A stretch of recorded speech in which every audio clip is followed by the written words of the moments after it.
Kulsoom Nawaz بنام باؤجی bye Sohail Warraich, مقافات Nagar شریف house. پیارے باؤجی، السلام علیکم۔ جب سے آپ پاکستان واپس آئے ہیں آپ سے تفصیلی گفتگو کا موقع نہیں مل سکا۔ گڑیا مریم سے تو بات چیت ہوتی رہتی ہے، اس سے نامہ و پیام بھی جاری رہتا ہے، گھر کے امور پر اسے مشورے بھی دیتی رہتی ہوں۔ کل ابا جی میاں شریف سے پاکستانی سیاست پر تفصیلی بات چیت ہوئی تھی۔ اس موقع پر دیور عباس شریف اور بھائی طارق شفیع بھی موجود تھے۔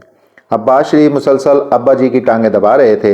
ابا جی کہہ رہے تھے کہ نواز کی زندگی کا مشکل ترین مرحلہ آ گیا ہے، اسے اپنی سیاسی ساکھ کے لیے چومکھی لڑائی لڑنی پڑے گی۔ جو معیشت شہباز بھائی اور ڈار بھائی سے 16 ماہ میں نہیں سنبھل سکی، اس کو سنبھالنے کا چیلنج سب سے بڑا ہے۔ اس کے بعد وزیر اعظم اور سویلین سیٹ اپ کے لیے جگہ بنانے کا مسئلہ ہے۔ مقتدرہ اس بار اختیارات دینے کی موڈ میں نہیں، ایسے میں کیسے گزارا ہوگا؟ اور تیسرا بڑا چیلنج اپنے مخالفوں کے ساتھ نمٹنے کی پالیسی بنانا ہے۔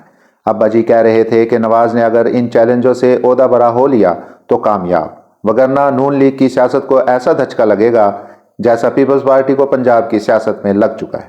باؤ جی، میں جب تک زندہ تھی ہمیشہ کوشش کرتی تھی کہ آپ کا غصہ ٹھنڈا رکھوں۔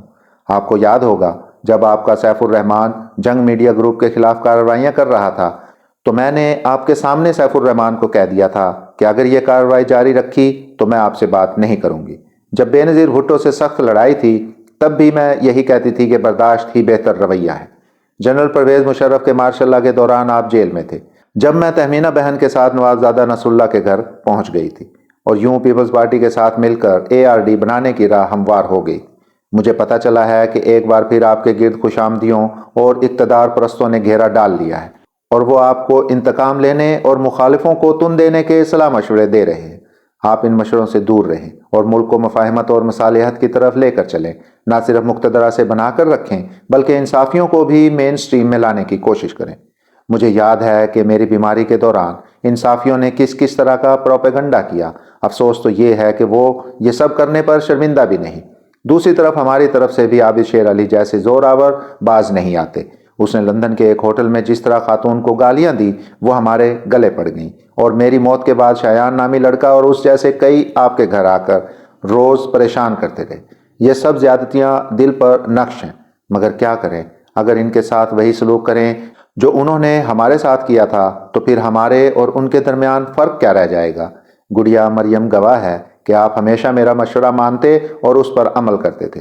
ابھی بھی پاکستان کو معیشت اور سیاست پر ایک نئے معاہدے کی ضرورت ہے۔ اس معاہدے میں تحریک انصاف کو بھی شامل کرنا چاہیے، یہی پاکستان کے نئے مستقبل کی ضمانت بن سکتا ہے۔ آنے والے دنوں میں جہاں آپ کو ابا جی کے بتائے ہوئے چیلنجوں کا سامنا کرنا ہوگا، وہاں شریف ہاؤس کے اندرونی معاملات بھی دیکھنا ہوں گے۔ آپ وزیر اعظم بن گئے تو شہباز بھائی کو کیا عہدہ دیں گے؟ وہ آپ دوبارہ سے وزیر اعلیٰ تو بنیں گے نہیں، انہیں وزیر خزانہ نہیں بنایا جا سکتا کہ اس پوسٹ پر ڈار بھائی براجمان ہوں گے۔ میرے خیال میں اس حوالے سے پہلے ہی فیصلہ ہو جانا چاہیے کہ مستقبل میں کس نے کیا کرنا ہے۔ گڑیا مریم نے بڑی محنت کی ہے اور مشکلات میں آپ کے شانہ بشانہ کھڑی رہی ہے۔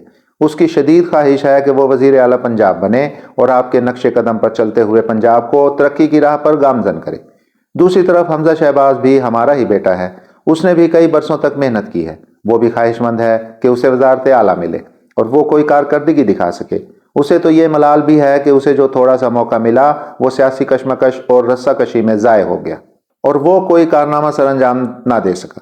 آپ کو ایسا راستہ نکالنا ہوگا کہ جس سے نہ مریم ناخوش ہو اور نہ ہی حمزہ ناراض۔